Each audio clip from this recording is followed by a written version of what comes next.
All right, it's a beautiful day. Birds are chirping, hawks are calling.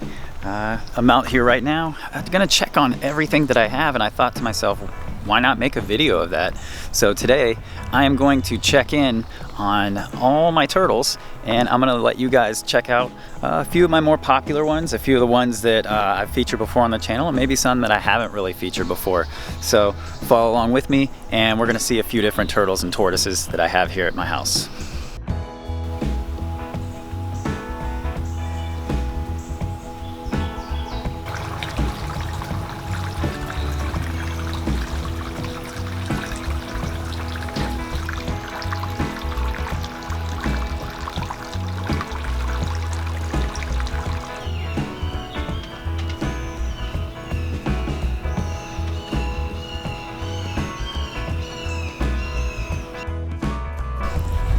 So make our way over here. I'm sure you've seen my Sulcata tortoise before. He's always out in the mornings basking on that hillside.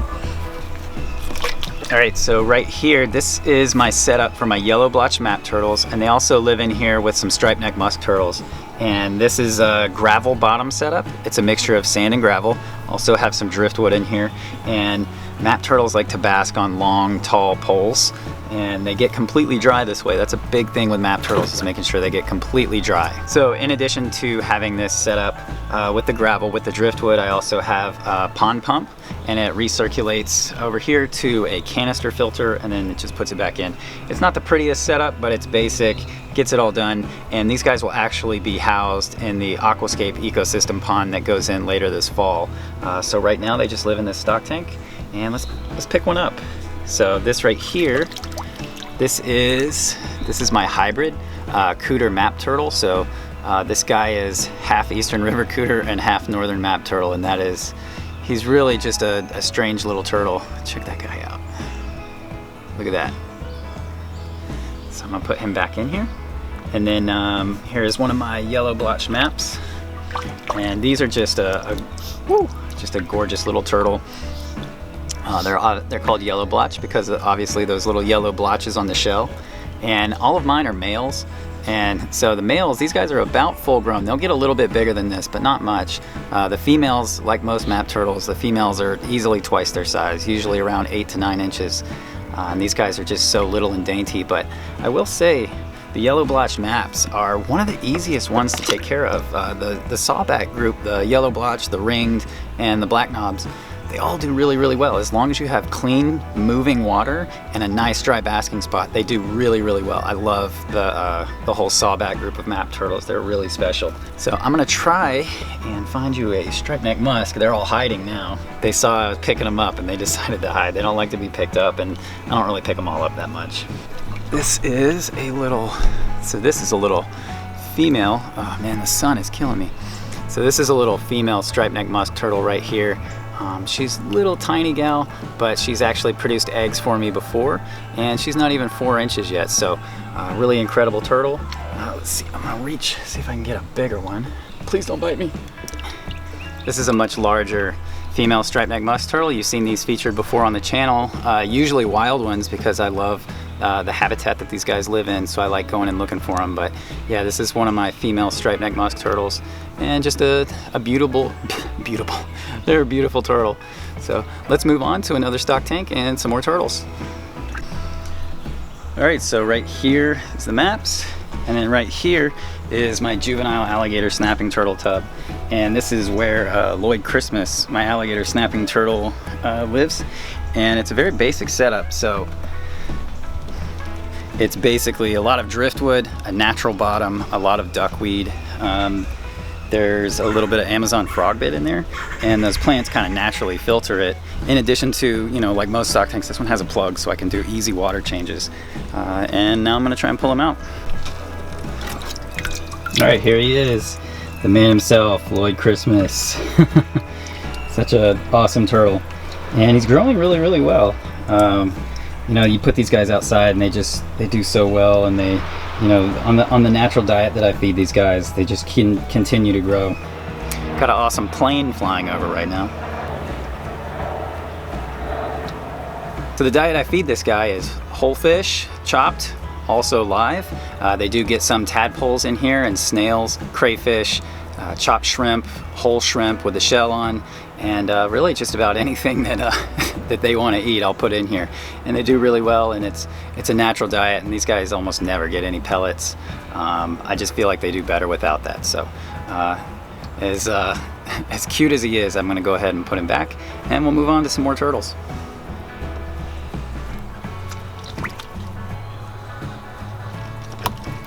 He's going to fight his way in there. All right.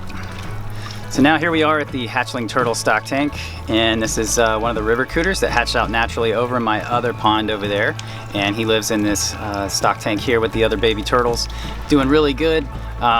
Pretty much killing off all the plants that I put in there. Luckily I have almost a non-stop supply of plants right now, so they're doing well on those. So let's take a look at some of the other guys in here. We'll see what we can find. There's quite a few. All right, this is one of my hatchling loggerhead musk turtles that I hatched out about a year ago, and doing really well. Put on some good size, and they're almost at the size where they're sexable. This one looks like it could be a male, could still go either way, but I'm gonna be keeping an eye on it. But doing really well in this stock tank setup, and couldn't be happier about that. So I'm gonna put him back in here.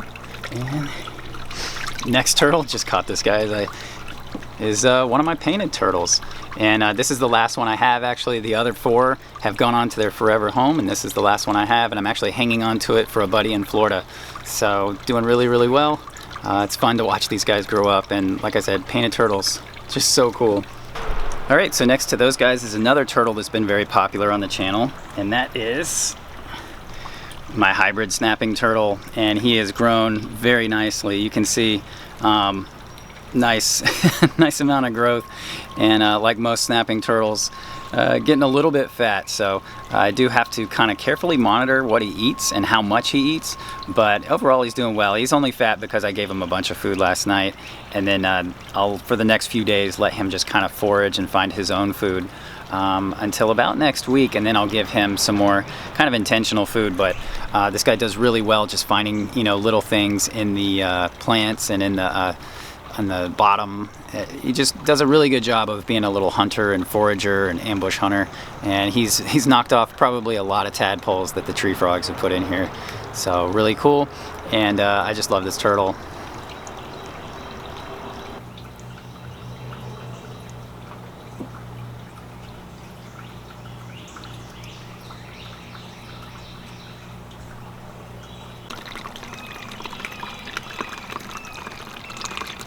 Another popular turtle that I get asked a lot about on the channel is my Matamata turtle, and he is doing really, really well in this 40-gallon Tough Stuff tub. Growing quite nicely, putting on a little bit of growth, looking good, and really just thriving and enjoying a lot of live fish. Again, like most of my setups, enjoying a lot of tadpoles.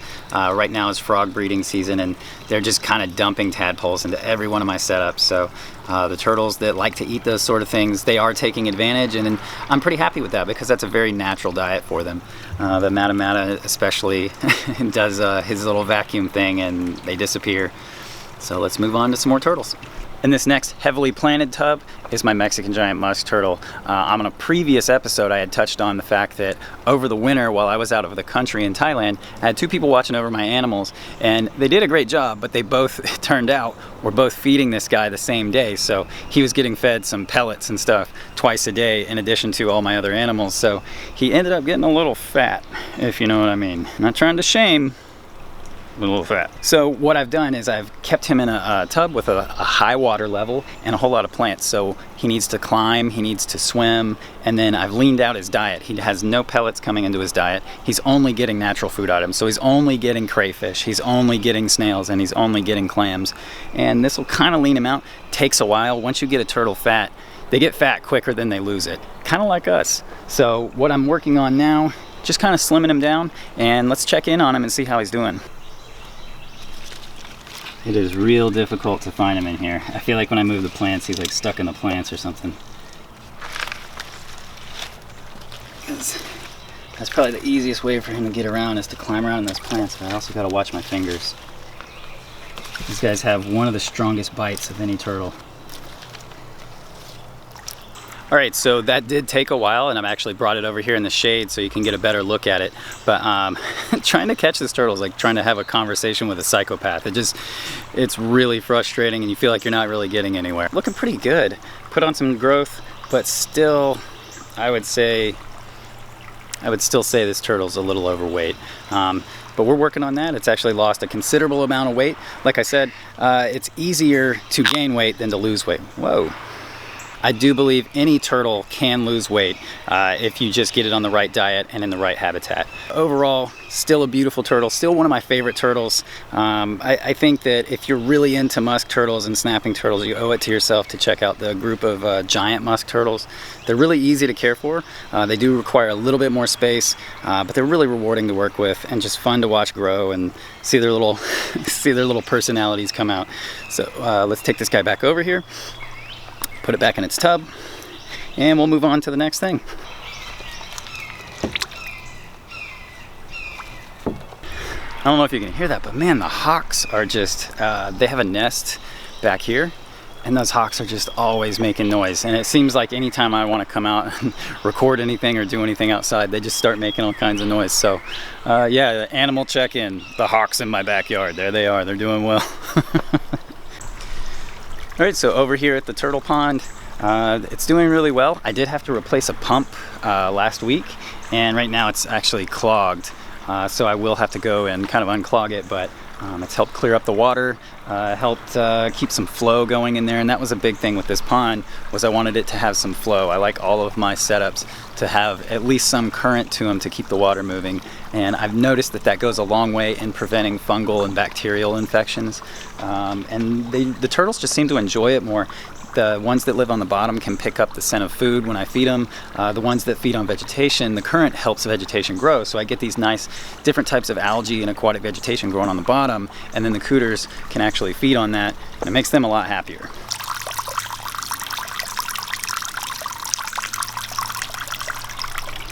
And in this setup, in addition to the cooters and the painted turtles, I also have some Gulf Coast box turtles that live in here, and they really like this setup. They like the fact that they can kind of get up, they can forage around in the ground. I have a lot of mulch in here. I have a lot of black dirt. There's lots of layers to it, and what this provides is a lot of insects and vertebrates and earthworms, which is one of their favorite foods. So every morning they get up and they're like rooting around, and then they'll also spend a large amount of time in the water. Gulf Coast box turtles love the water, so them being in this pond setup helps a lot. If I was to critique myself, the only thing I would say is I'm really considering maybe pushing this fence all the way up to the front of the house. I've been looking at it and thinking I could take the chain link fence, stretch it out, and then maybe put in one more section, and then what I can do is expand this entire habitat forward, and then this way there's a larger land area for the box turtles, including the pond, and that would just make the box turtles so much happier. I just want to give them more room, so that's something I'm looking at doing in the future. But overall, still really happy. I've actually had a lot of nesting activity already this spring, more than last year, so I'm really excited to see those eggs hatch, see the babies come out, and just see this pond keep thriving. One of my favorite things about this pond is these banana trees and then the elephant ear. And what I wanted was some big broadleaf stuff to not only provide cover for the turtles and provide some shade, because it does get pretty brutally hot here in the south, but the other thing that they provide is a home for tree frogs. I'm a big fan of tree frogs, and they actually hide out in these huge, the tree frogs like to hide out in these huge banana leaves, and they like to hide out in the folds and in the areas where the stems come up in both the banana trees and the elephant ears. So really happy about that. These things just are really thriving next to the water, and then the turtles love to hang out in the shade that they provide. And they also like to beg for food. They're always begging for food. So walking around this way, we'll go this way.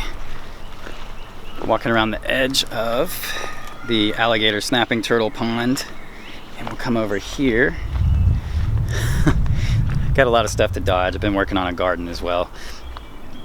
Over here to the Russians, and I've shown you plenty of the Russian tortoises. With this group of Russian tortoises actually came a Hermann's tortoise, and it's one of the most beautiful tortoises there is, and I just love this little tortoise. They have just a beautiful little shell. In my opinion, I think the Hermann's tortoises I really think they're up there with the you know, the most beautiful tortoises in the world, like the leopard and the radiated and, you know, all of those. And, you know, they're just such a small, friendly tortoise, and they do so well. This one has actually stayed out year-round, just like the Russians, and I think that most tortoises of the genus Testudo can really handle, you know, pretty moderate temperatures.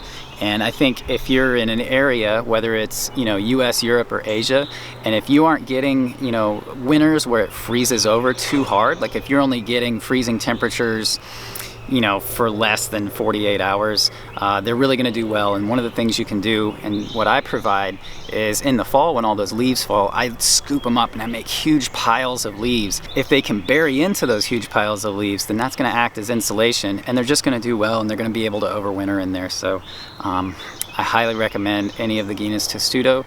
If you can, buy captive bred. That's always going to be better. They're always going to do better for you, and that's my recommendation. But yeah, man, I love that tortoise. All right, so next up is my other group of Gulf Coast box turtles, and I love these guys. They came to me from a friend in California, and they've just done really well for me. And I believe if I was to pin down their locality, it would have to be probably originating from somewhere around Mississippi. To find them, I had to go digging around in the back, and they are actually right over my shoulder, hiding out in the shade. They're prowling around right now. So this is it's late morning, almost noon, and so what they're doing right now is they're going around and digging, like I talked about with the other group of Gulf Coast box turtles. They're digging around and finding invertebrates and worms and feeding on those, and then they'll move to basking, and then probably for the rest of the day they'll either hang out in the shade or hang out in the water. Every time, man, every time. All right, so while we're on the subject of habitat expansions, here I am in the Asian tortoise pen, home to my Burmese black mountain tortoise and my elongated tortoise. And this is another one where once I have the wood, I really want to expand this to about twice its size. And I'm also probably going to start working on their pond. I've got the liner ready now and got everything lined up to start putting in a pond for these guys. And I think it's really going to work out well. Once I redo the pen and have it go into the ground a little bit more, that's when I'll probably bring the Hyosemis grandis, the giant Asian pond turtle, and it'll also live in here, and this will just be an entire Asian setup. So really looking forward to completing that. And the neighbors' kids are outside, so they're going to start screaming on the trampoline, so I guess I'm going to have to come back later. Yeah, so today I'm actually going to give the Asian tortoises some mango cuttings. I eat a lot of mangoes. It's one of my favorite fruits. So I've got some cuttings right here, and these guys love this, so I'm going to give this to... There you go, buddy. Go. Give that to the black mountain tortoise. She's gonna love that. That's a one of their favorite foods as well. And my yellowfoot tortoise has actually free roam of the backyard. I haven't seen her yet, but when I see her, I'll also give her some mango cuttings. So let's keep moving along, and we'll see who else is out and that we can get some video of.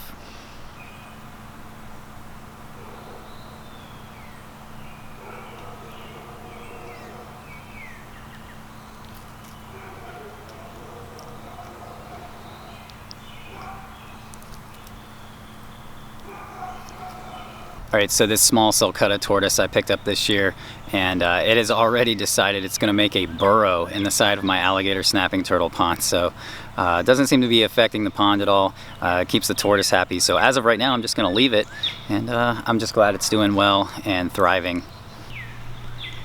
Look at that burrow. How crazy is that? Did that in one day. So both of the Sulcata tortoises are doing well. They have this entire, grassy backyard to graze on, and they actually don't even get all of it. So they have like their favorite areas. They come out in the morning and they kind of bask on one part, then they'll go graze on another part, then hang out in the shade for a while. And then in the late afternoon, they like to kind of graze at the very back and before they find somewhere to rest for the night. But again, if you are looking into getting a Sulcata tortoise, try to have something like this. Try to have a fenced-in backyard with plenty of grass for them to graze on, because they're going to need it. They get very big and they like to wander, and they really just need a lot of space. All right, so I figured what better way to end this than with the newest pond that I've built. And why don't we get the male alligator snapper out of here and see how he's been doing in this new pond. He's been eating all the time and foraging, and I've done a few night feeding videos with him, both on Instagram and YouTube. So it might be kind of fun to kind of get in here, pull this guy out, and see how he looks.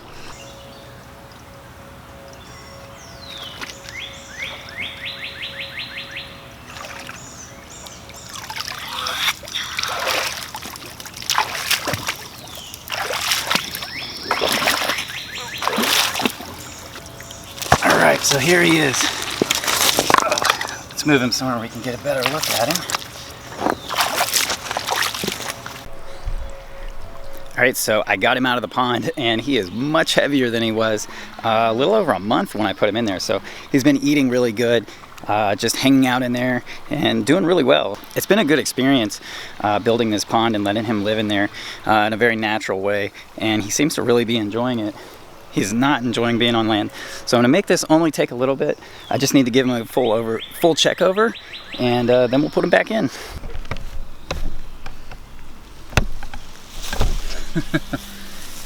He is not stoked.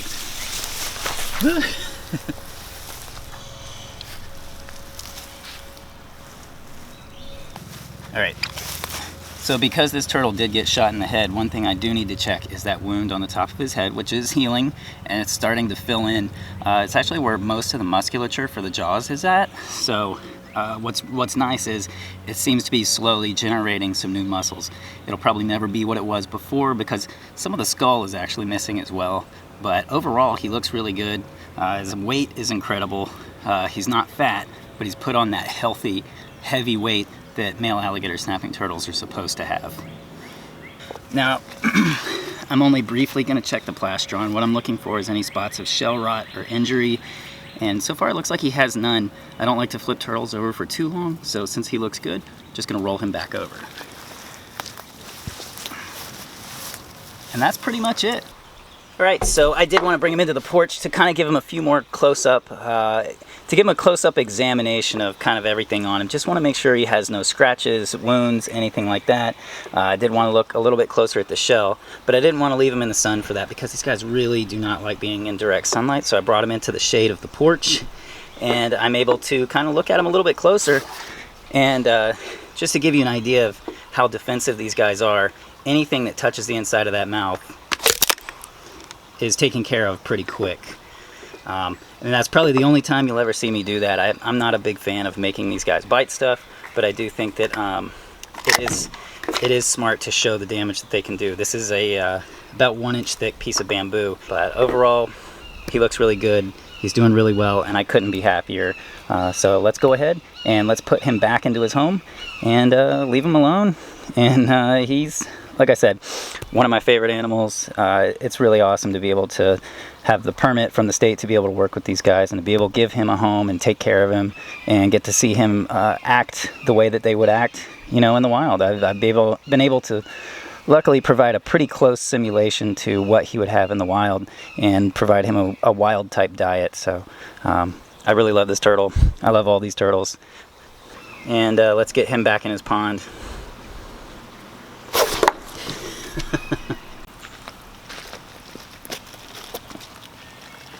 There we go.